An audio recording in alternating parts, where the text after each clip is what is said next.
Have you ever felt like someone wasn't being completely honest, but you couldn't explain why?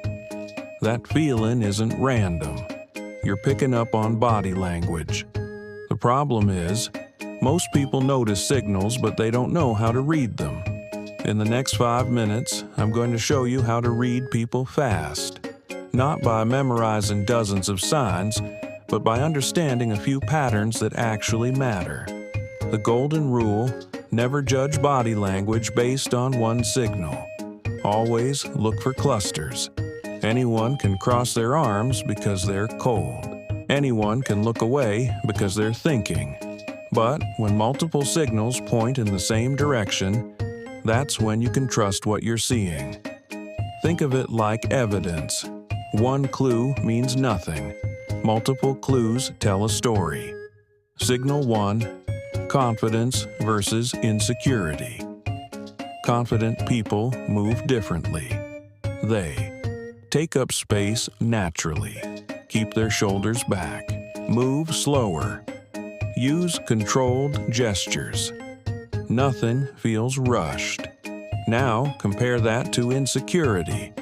Constant fidgeting, touching the face or neck, shifting weight, tight, closed posture. Here's the key insight. Confidence is calm. Insecurity is restless. If someone looks physically settled, they usually feel mentally settled. Signal 2: eye contact. Eye contact is one of the fastest ways to read someone, but most people oversimplify it. It's not just eye contact to who are good and no eye contact to who are bad. It's about balance. Too little eye contact, discomfort, insecurity, or avoidance. Too much eye contact can feel aggressive or dominant. Natural eye contact, confidence, and ease. Watch for this. Do they maintain eye contact while speaking and while listening? If yes, that's a strong sign of confidence and presence. Also, pay attention to the eyes themselves. A real smile involves the eyes. If the mouth is smiling but the eyes aren't, it's often forced. Signal 3: feet direction. Here's one of the easiest ways to read someone, and almost no one pays attention to it. Watch their feet. Why? Because people manage their face. They control their tone. They even control their posture. But their feet? That's where honesty slips through. Your feet naturally point toward where your attention and your intention is. So, look for this. If someone's feet are pointed toward you, they're engaged. If their feet are angled away, their attention is somewhere else.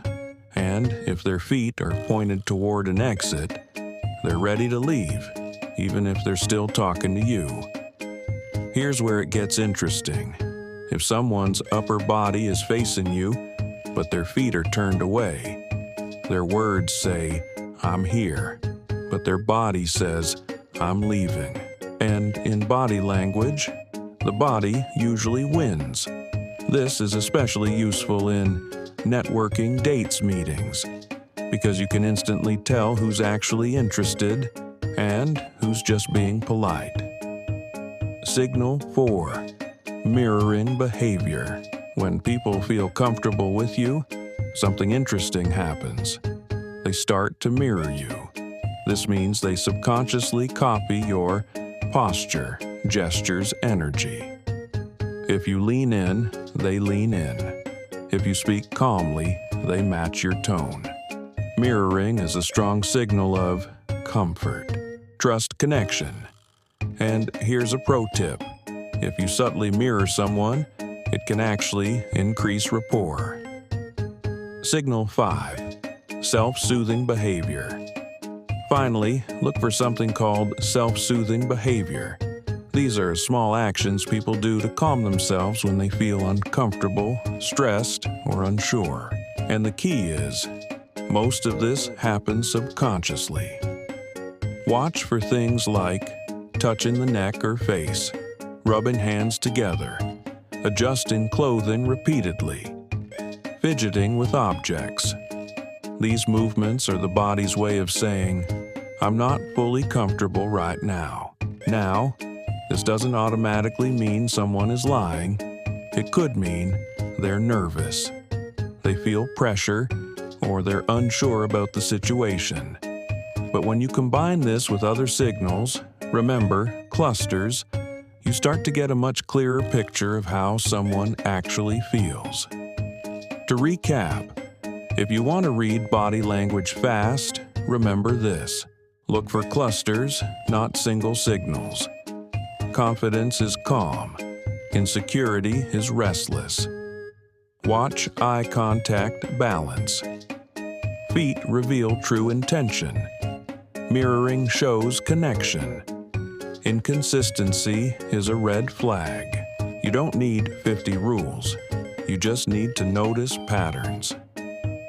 Once you start noticing this, you can't unsee it. You'll walk into conversations and instantly pick up on what people are really feeling, not just what they're saying. If you learned something useful in 5 minutes, subscribe, because next time you'll understand people on a level most don't.